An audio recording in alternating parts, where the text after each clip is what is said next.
semi-processed goods.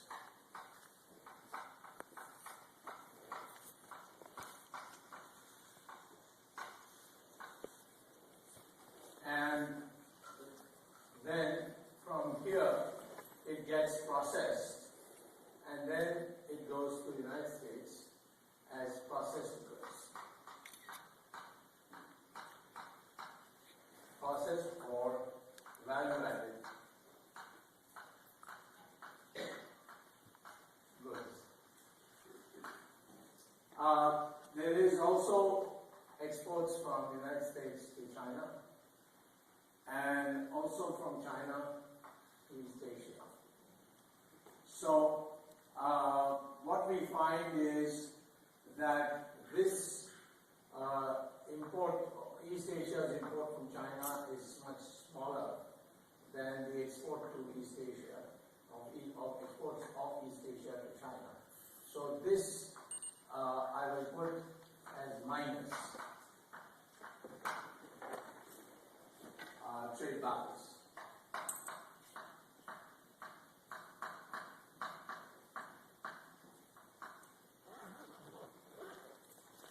So this is much smaller than this, and there's of course constant complaint in the United States about that. And this is, from Chinese point of view, surplus trade. So the key thing is that most of what China exports to the United States is essentially semi-processed goods coming from East Asia. And then it is sometimes there's not very much more than just putting the stamp made in China, it's Lenovo. And sometimes there may be some more extra work, but essentially the basic manufacturing is done in East Asia, Taiwan, Singapore, etc. And then it goes to China, and in China, value added, the polishing of it, and except for Apple, which refused to allow it to say made in China.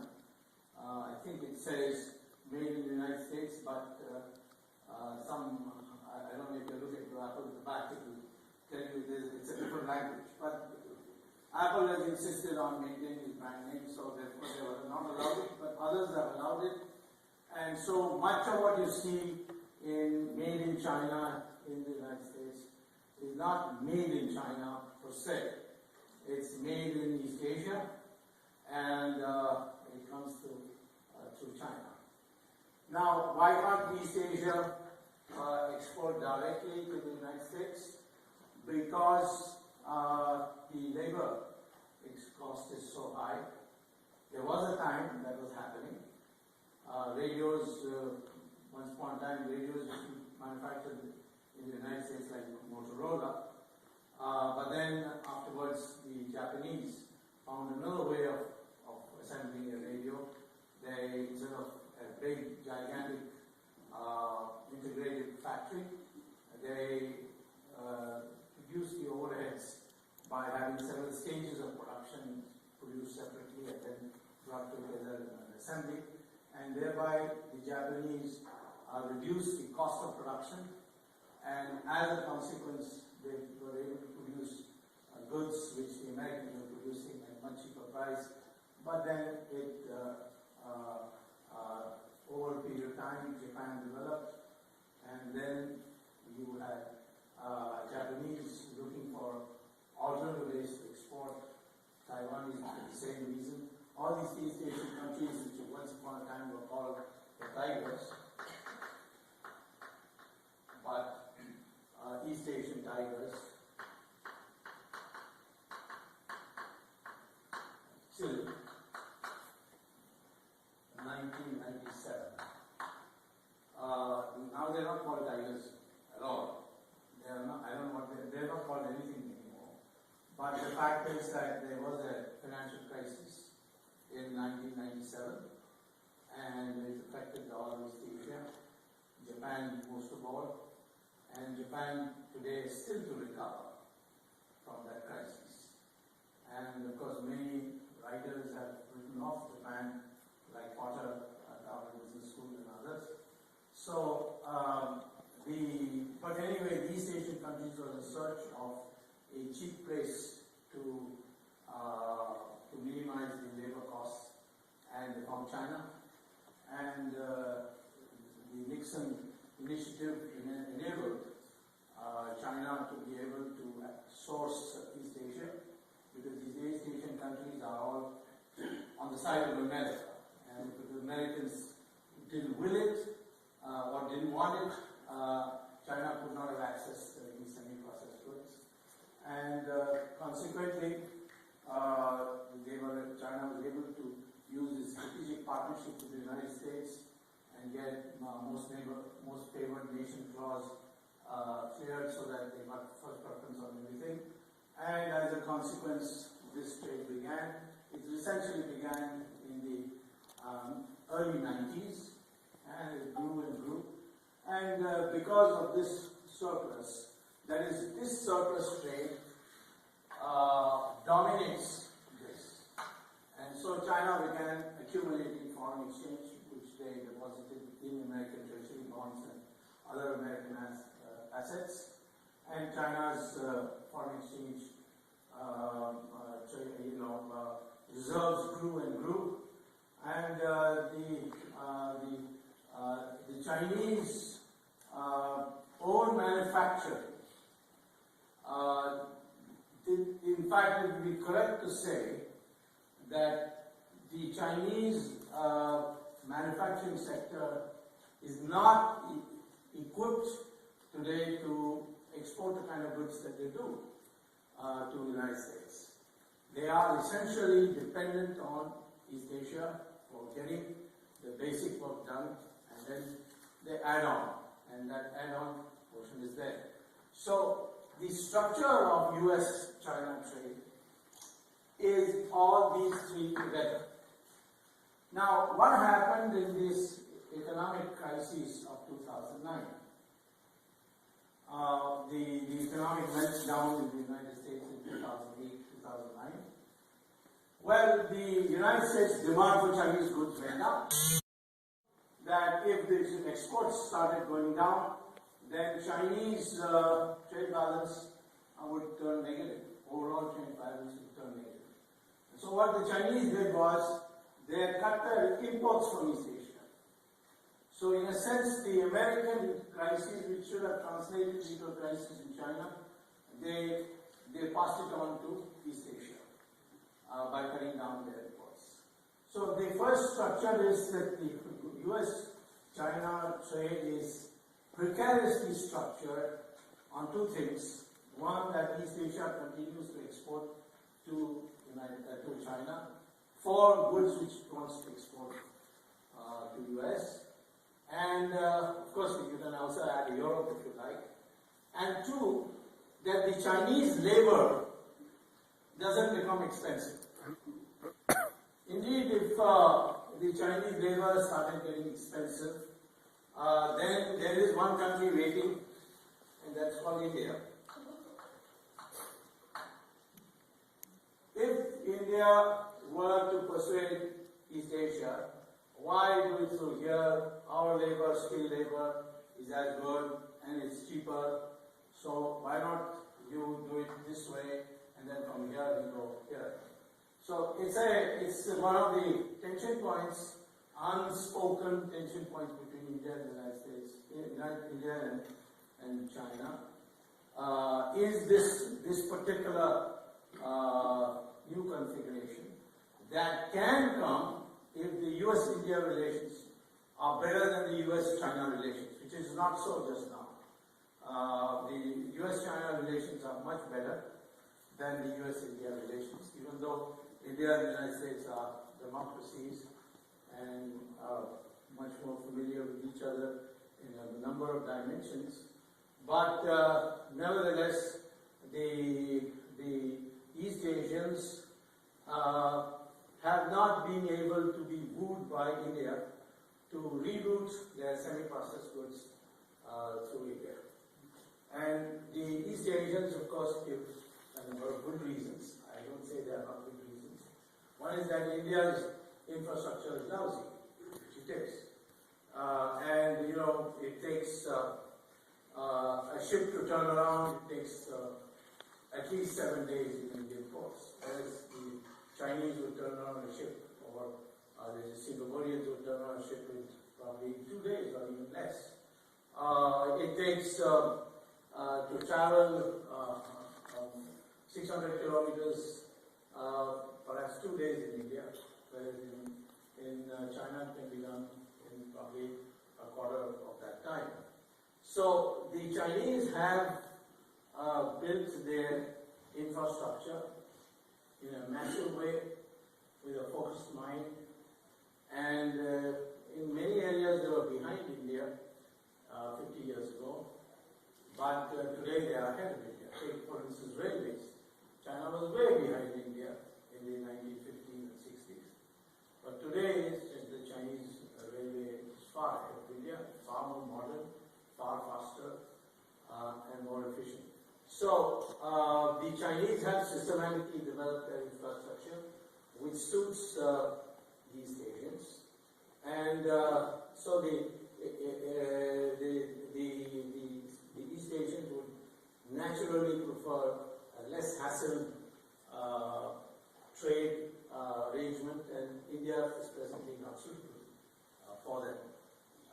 The second thing is that Indian economic reforms are not as far-reaching as the Chinese economic reforms. In China, provinces can make direct deals with companies and sign up and then go through. And once the basic political clearance is there, everything goes through very smoothly. But in India, because of still the fact that the economic reforms have not reached the provinces, so we still have that old Soviet model system in the where everything is controlled by government. If you want to buy land, you have to get government permission, and that takes a long time. If you want electricity connection, the electricity distribution system is owned by the state governments, the provincial governments, and that's a problem. Those reforms have yet to come, and they have to come. One of these days they must come, otherwise we will not be able to compete in the international global system. But what I would first of all like to say is that if this arrangement is disturbed, it's going to have a huge impact on the global environment, because China has now emerged as having the largest or second largest, I think Japanese are still number one, second largest foreign exchange reserves. It's a member, already permanent member, veto holding member of the UN Security Council, and if that trade gets disturbed, I think it will destabilize China completely. It put China in a very, very difficult position. Of course, the Chinese are aware of this, so they are now have been talking for some time about what they call as relocation and redoing their strategy. This is an export strategy, which from day one they are emphasizing, export-led growth. Now they want to think, and they call it now actually not relocation but rebalancing, where they want now to encourage domestic production. They want much more less dependence on East Asia, and there's a lot of emphasis on that. But there's a problem there, because it's an ideological problem. The most efficient producers of goods in China are the private sector. But the Chinese have for long held that the private sector, they may change because there's a discussion that this should change, but they have long held the view that the private sector in China must not receive funding from the banks. in China. They must make their own arrangements through family and so on. They do not from the family, but they make what is called the grey market arrangement. So the private sector is stifled, and the logic, I think, has been articulated is that if the private sector were to grow, and they grow very fast because they are more efficient, there's more incentive, and these big public sector organizations, many of them are still living in 30, 40 years ago, and they make losses, and whatever loans they get from the banks, they don't pay back. But this private sector, if they were allowed to access bank funds in China, then what may happen is that it will become a rival power center to the Communist Party. And on that, the Chinese have been clear for a long, long time, saying that there can only be one source of center of power in China, and that is the Communist Party. And nobody else can have that kind of power. Now, if there is a private sector which has got independent status, stands on its own feet, doesn't have to depend on government looking the other way when they go to the grey market, etc., then that private sector might indeed finance alternative political forces, and to avoid that, for a long time, even today, the Chinese system, the private sector is denied funding by the banks there. So, there is, of course, been some discussion on this in the Communist Party plenum, their plenary sessions, and one of them has been to say that why not we encourage party members to start private sector. Now, that, of course, is not going to improve much, because the problem with government or people in government or people in authority running private sector would mean that they will use influence and they will bypass the market system. The private industry has to be run by private individuals, and therefore that is not a solution. It doesn't seem to have worked in the last 3-4 years. But the Communist Party has encouraged private industrialists in China to join the party. Not many have come forward, but there is somehow to say, well, if we can't avoid having a private sector, let us bring them into the system. I don't know whether that's going to work. Now, in this context, there are other problems that China has.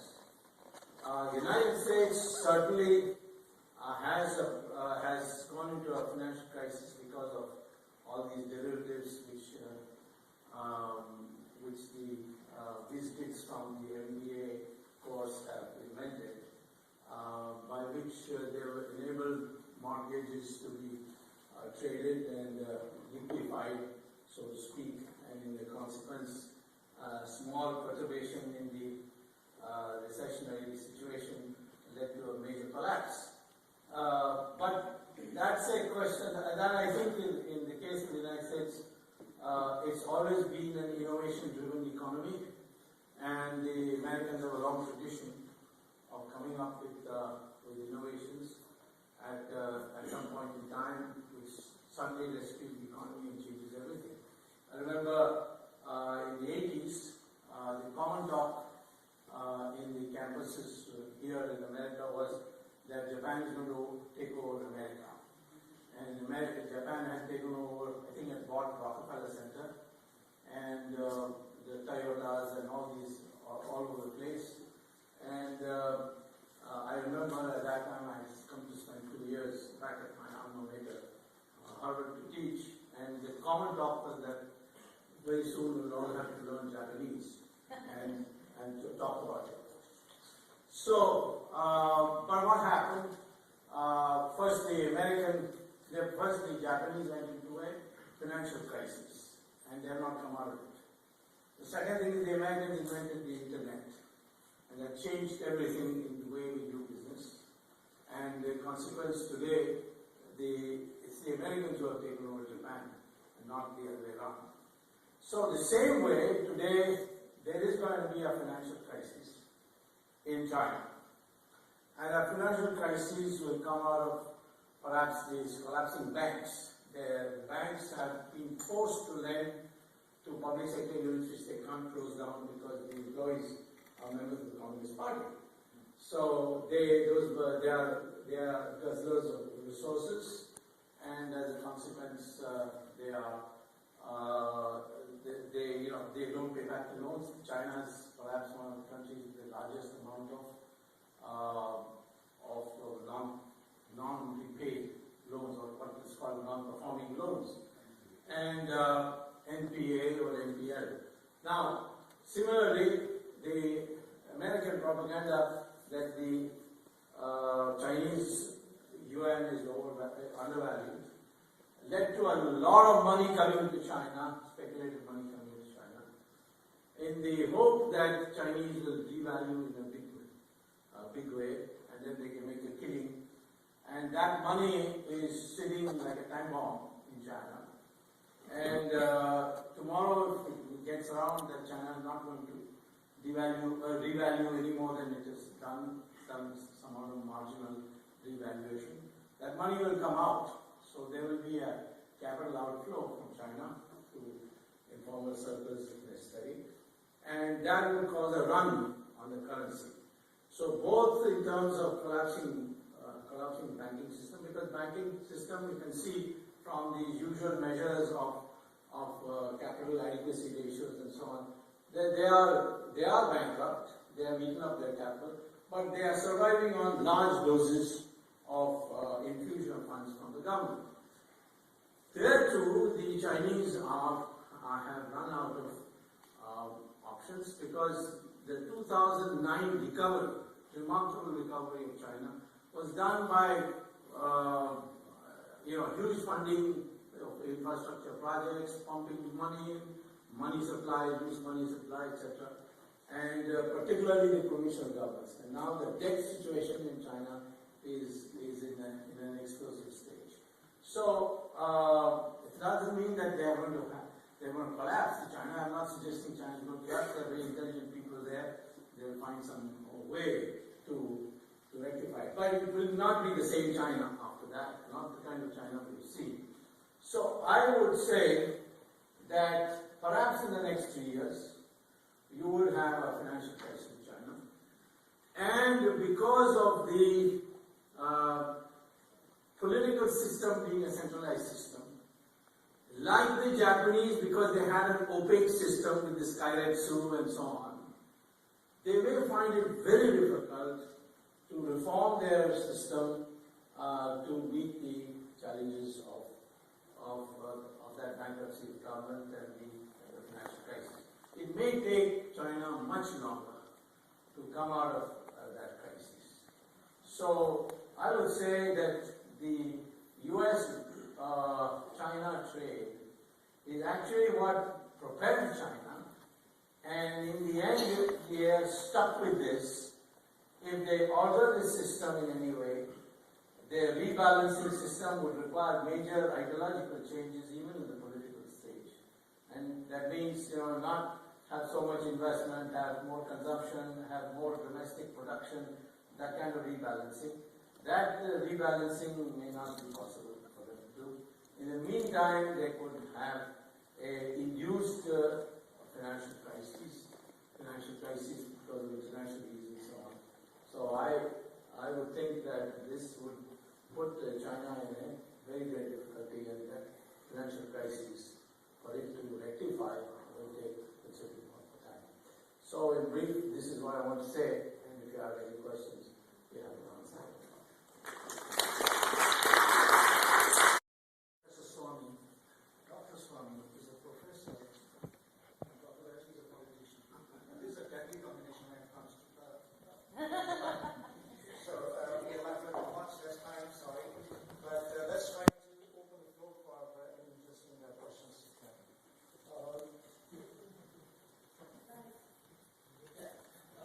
Only two questions for you.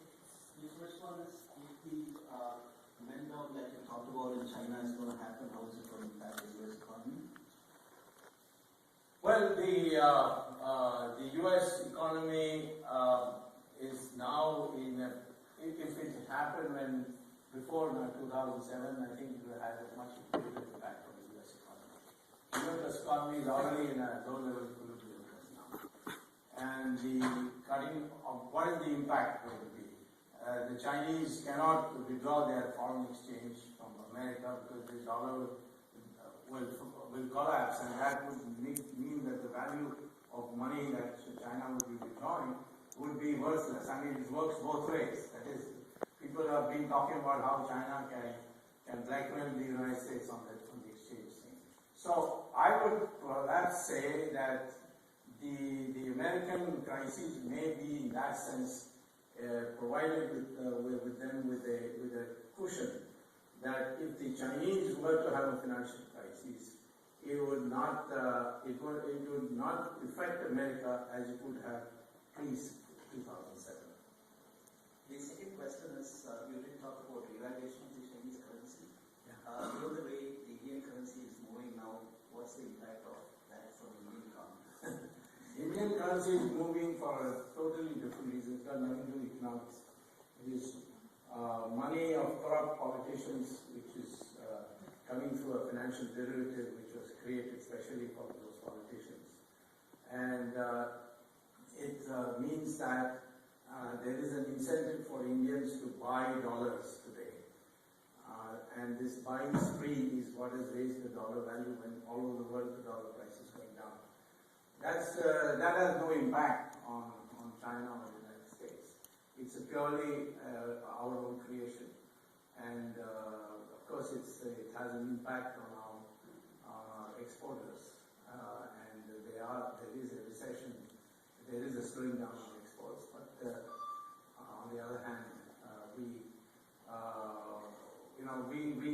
if there is an anti-corruption campaign in India which is ongoing, it succeeds, then I think that problem will be solved.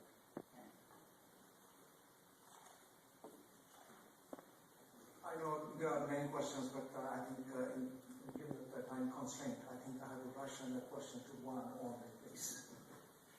So there's another time bomb in China, which is the demographics, because of their policy of one child.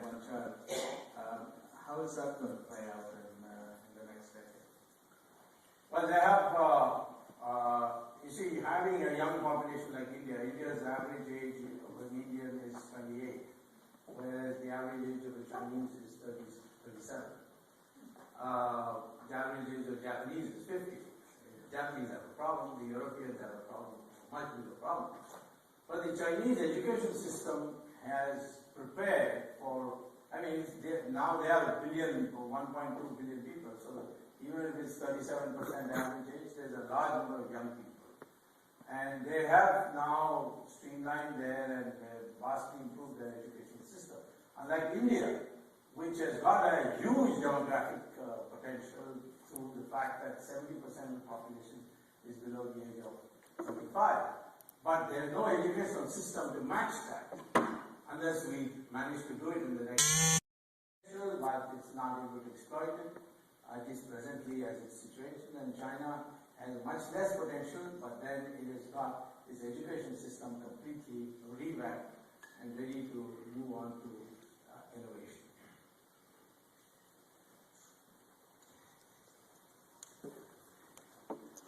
Thank you, Professor. So something that you said at the end of your lecture was there's going to be a financial crisis within the next 3 years, but I found out to be very vague. Can you pinpoint the exact cause of that crisis? Is it falling house prices or? Well, the real estate market collapsing, of course, certainly is one. I think the main thing is that if the American economy doesn't improve, if exports don't pick up from China, then China has to, its growth rate is already slowing down. And it cannot do what it did in 2009, pump in more money, because that creates enormous pressure for inflation, which they cannot afford. So I would say that there will be a banking crisis in China. That's how it will start. And a banking crisis will lead to a flight of currency from China, and that would mean it would trigger a banking crisis, would trigger a foreign exchange crisis. The foreign exchange crisis would trigger a budgetary crisis, central government budgetary crisis. Just like it's, of course, in the case of East Asia, it was the triggering was by the currency crisis. The exchange rate started falling pretty sharply for all countries, and then the banks couldn't pay the loans that they took from abroad, which were short-term loans, which they gave out in long-term loans. So I think in the case of the Chinese, the sequence would be different, but it would be this way. I have given in great detail in a book written called Financial Architecture in China and India, and you can get it, you can access it from Amazon.com if you want to the details of this. I've given various alternative scenarios why this can happen. But I think in the case of China, you are heading for a banking crisis, and that banking crisis is what will trigger a currency crisis and then of flight of capital, and from that it will lead to a budgetary crisis. Is it fair to say that China might have learned from the mistakes of America, and they might have already readjusted any time that they don't repeat the same mistakes? The Chinese are fast learners. They learn very quickly, and I wouldn't be surprised if they have learned. But I think they staked their prestige on reviving the economy in 2009, and that they have burnt their cannons at both ends. So to rectify that situation, it's not a question of learning. It's going to be a huge problem which may require them to bring in measures which will become very unpopular, and that may lead to other complications. Yeah. So the prospect of capital flight, is that going to lead China from getting rid of its US Treasury performance? Of course it will, because if there is any attempt by China to sell its reserves in the United States, it will not benefit China, because that kind of voluminous, that kind of huge amount of cash being sold or currency being sold will depreciate the value of the dollar, and that will not help the Chinese to get the value for the dollar for which they would be withdrawing. So I think there they are stuck in the middle.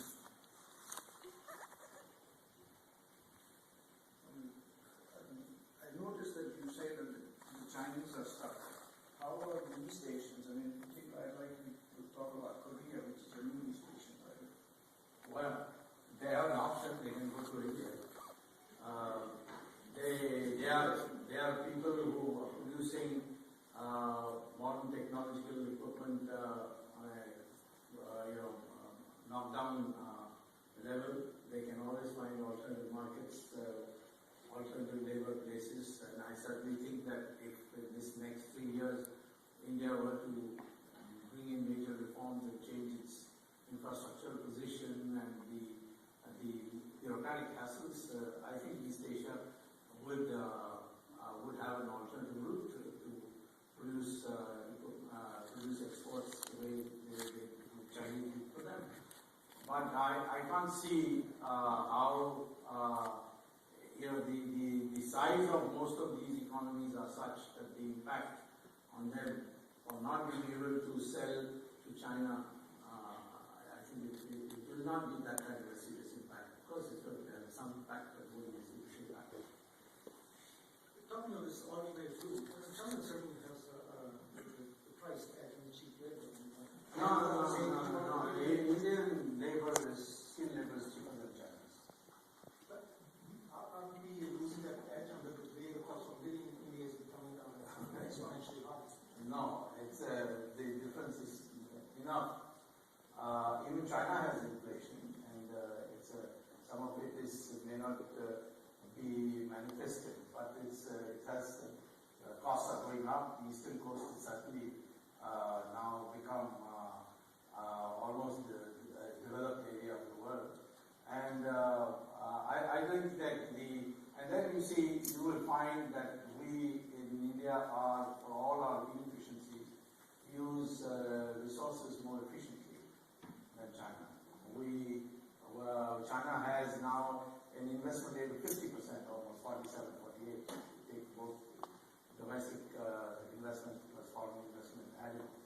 and it produces a growth rate today of say 9%, because the growth rate is going down. We are now saying 7%, but I'm taking an average of 9%. And you take India, which is 36-37% investment rate, and we also produce 8% growth rate with that. So you can see we are using capital much more efficiently. That's because we have a much greater market system. Although China, the trading part, the investment part and all, they have liberalized. But the marketing, the price determination is still the old-fashioned way in many areas. So we use resources much more efficiently than they do. Even the amount of oil they use for generating 1% growth rate in GDP is much higher than China than India.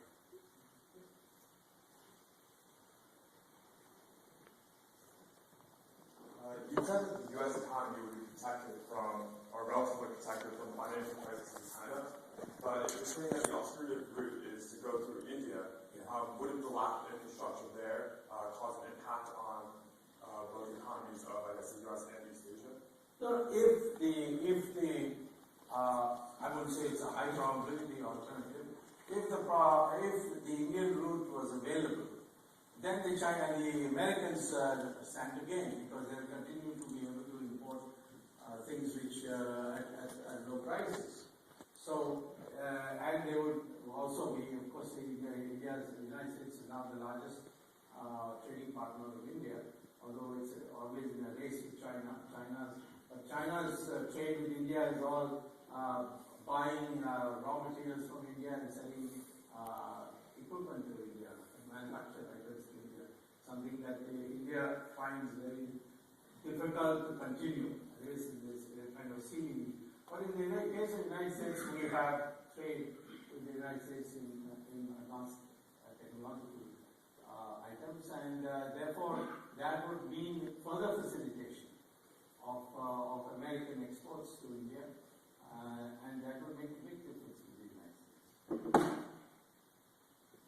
Dr. Swamy, even though it's slightly off topic, but how far along is India in fighting the corruption and bringing in the reforms?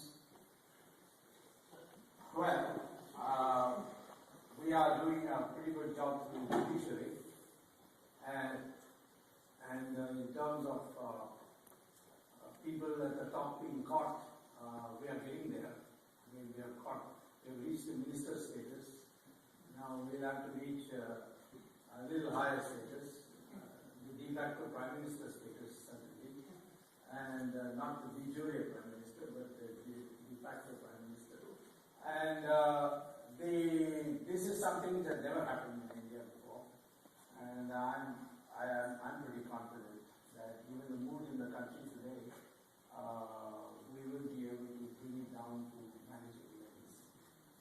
Talking about corruption, India is a lot more transparent. You can see Dr. Swamy can raise movement, and it can become visible to the media. How about China? Things are much more close there. Is there corruption there? And what? No, the Transparency International they have objective criteria by which they decide these things, and they put India and China very close to each other in terms of corruption. But there is a difference. You see, in China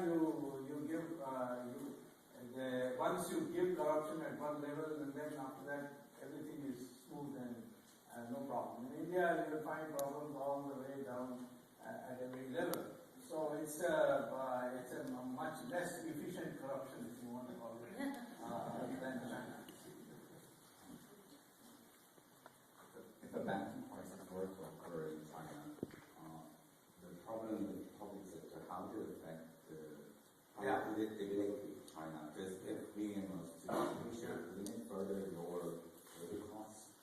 Yeah, well, that's the embedded political problem, that if indeed you have a banking crisis and then that requires many of these 1950s, 60s Soviet vintage public sector, or what the Chinese call the state-owned enterprises. If they have to close down, then essentially we'll have a large number.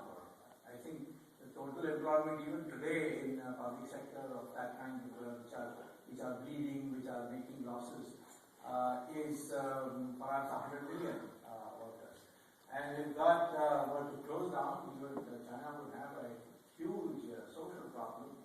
And there have been demonstrations around China at various levels. The Chinese government themselves report close to 100,000 demonstrations in last year. So I think there would be a consequential political problem that will arise from a banking crisis. There was a man that Sergei Gandhi, Minister of Foreign Economics and Boris Yeltsin, who wrote a book titled Genocide, Russia, New World Order. He talked about how they get together a bunch of financial oligarchs in Russia who buy out the post office for things that rightly belonged to German people for 700 years.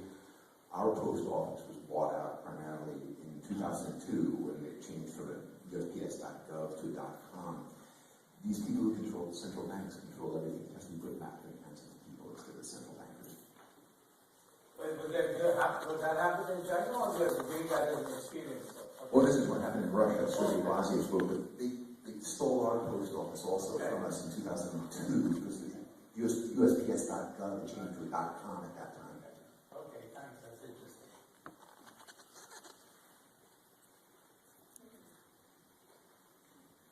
China has been on a buying spree of metal mines and oil wells and all. How do you think that will affect the global economy? Well, of course, the global economy will be affected. There's no question. If China has a major collapse, it will have a huge impact. There's no question about it. But the issue is not going to be that China will collapse. Everybody will come to China's rescue or assistance, help. The Chinese themselves will devise alternative. But the whole character of China would change. The global impact of it would be that China is no more the China that we knew or thought it's going to be. It will be China, it's like Japan, where once upon a time we thought that they were going to take over the world. They were growing at 12%, 13%, they were buying left and right everywhere, and suddenly this crisis hit them in 1997. Nobody foresaw that. World Bank, in fact, wrote a book 1 year before the crisis called The East Asian Miracle, and they gave lectures to India that, see, the Japanese have got their basics right, why don't you learn from the Japanese or the South Koreans? And then the next year it collapsed, and then of course the World Bank had to write another book saying that East Asian Miracle reconsidered and said, well, financial system is very important. Let me say that the economic theorists or historians have very clearly pointed out by the experience of the last 100 years that countries which have a matching financial system, they generally tend to grow and maintain that growth. Latin America was considered in the 70s, 60s and 70s as the next lot of developed countries. And Latin America then had a financial blowout and then never recovered. Then the East Asian tigers, they also had a financial blowout and then they never recovered. Now, Americans, of course, because of the fact that they gave a free run to all the financial derivatives, have had this problem. But otherwise, America and Europe had a financial system which was working efficiently and doing the intermediation properly, and that's why they had such a long run of economic growth, and they stayed developed countries. So I think we have to put it in that perspective, and I don't think that anybody can say that if China were to collapse as well. In fact, it was bad, but a lot of people get into it, but the whole perception, everything would change. It would be no more the China that we thought it was going to be. Sorry, we are running short of time, and Dr. Swamy has a very busy afternoon. He has a TV interview in a few minutes. I can allow only one more question, please. Thank you, Dr. Swamy. This was fascinating. I wonder if you could make a few comments about India restricting foreign companies establishing a presence in India. You mean Walmart? I'm thinking of Walmart. I understand that there might be some possibility for airlines, but could you just make a comment on that, because it would seem that it would probably accommodate. Sure. Well, see, I think any Indian would welcome investment in India when it means level playing field. The problem with Walmart is that it will receive funding or bank finance at 2%, 4%, some low rate like that. And then will come to India and dip into the Indian labor pool. And the Indian traders' existing trading network, which gets bank finance at 12% to 18%, will have to compete with Walmart for the same reason. Now, that's not the level playing field. So, what some of us have proposed is that we have no objection to Walmart coming, but you allow Indian companies to bid for building roads in the United States and building houses in the United States and allowing Indian labor to be brought in for that construction work. That the United States says, no, that's an immigration problem, we can't allow that.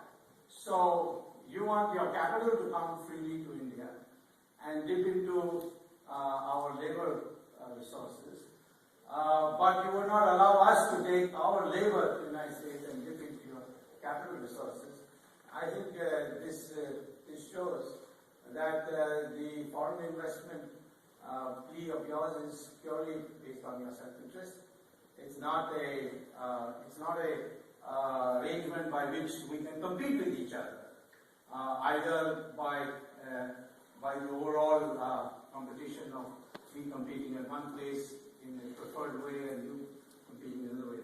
China can have Walmart because they destroyed their trading network, and so therefore they needed a trading network which Walmart provided. Whereas India, we don't need a trading network. We have an ancient trading network which is all over in all the villages. At one stage, Mrs. Gandhi tried to nationalize trading in India. Then she, 1 year later, begged to be forgiven for making that stupid mistake and denationalized. The only thing she ever denationalized was trade, because we have an ancient trading system, an ancient tradition in trading, and that trading system is very efficient. They work on very low margins, and to put them on an unfair competition with foreign direct investment, we can't allow that. Incidentally, the government may allow it because the government is weak. They can't stand up under the pressure that is being brought on them. But I think most thinking Indians would oppose Walmart coming in the present dispensation. You change your attitude to our labor coming to your country, we'll change our attitude to capital coming from the United States. I know Dr. Swamy is a living, walking, talking encyclopedia on many subjects, but given the time constraint, we cannot contain this genie into a small bottle, so we have to stop it here. And I'd like Dr. Rajalaxmi to say our last few words, please.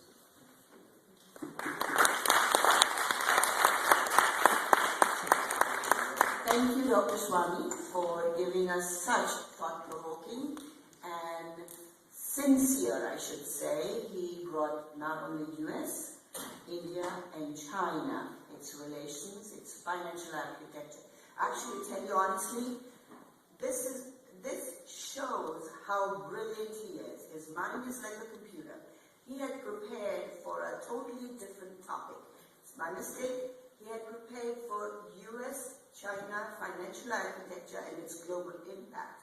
And when he came to the venue today, he found he has to talk about its trade.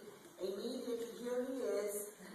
Give me one beat. I asked him, what are you going to do? He said, I'm a professor. I'll just go back to my memory. And believe me, I'm a great fan of his. So are millions of people all over the world. He's a living legend. If you want to see him again and want to hear him talk again, talk to Vinodji, talk to Purva, or other people. There are many people here. He will be here again. And thank you. Let me also add a couple of words that while you were in this talk, I have been receiving the phone messages that we can arrange Dr. Swamy's talk here. And people are coming up.